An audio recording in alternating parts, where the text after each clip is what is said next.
लोकसभा निवडणूक 2024च्या पार्श्वभूमीवर फोंडाघाट चेकपोस्ट येथे स्थिर सर्वेक्षण पथकाने तपासणी दरम्यान 10 लाखाची रोख रक्कम व 4 चाकी कार जप्त केली आहे।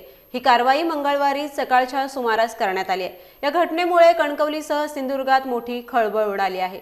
मिळालेल्या माहितीनुसार कोल्हापूरहून गोव्याच्या दिशेने जात असणाऱ्या 4 चाकी कारमध्ये 10 लाखाची रक्कम आढळून आली आहे। उपविभागीय पोलीस अधिकारी कणकवली यांच्या मार्गदर्शनाखाली पोलीस निरीक्षक शमशेर तडवी यांनी पुढील कार्यवाही करता एसएसटी पथक प्रमुख विश्वास राणे यांच्या ताब्यात दिली आहे।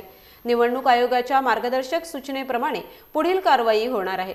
यावेळी एसएसटी विभागाचे अधिकारी विश्वास राणे बाणे, कणकवली पोलीस निरीक्षक शमशेर तडवी, पोलीस उपनिरीक्षक शरद देठे, पोलीस हवालदार Mangesh Bawdane, police constable Sachin Mane, police constable Kiran Methe यावेळी उपस्थित होते। निवडणुकीच्या पार्श्वभूमीवर सिंधुदुर्ग जिल्ह्यातील ही पहिलीच मोठी कारवाई मानली जाते। पोलीस व स्थिर सर्वेक्षण पथकाने ही रक्कम ताब्यात घेतली आहे। मात्र ही एवढी मोठी रक्कम सिंधुदुर्गात का आणण्यात आली, कोणी आणली, कुठे घेऊन जाण्यात येत होती याची कसून तपासणी सुरू असल्याची माहिती पोलिसांनी दिली आहे।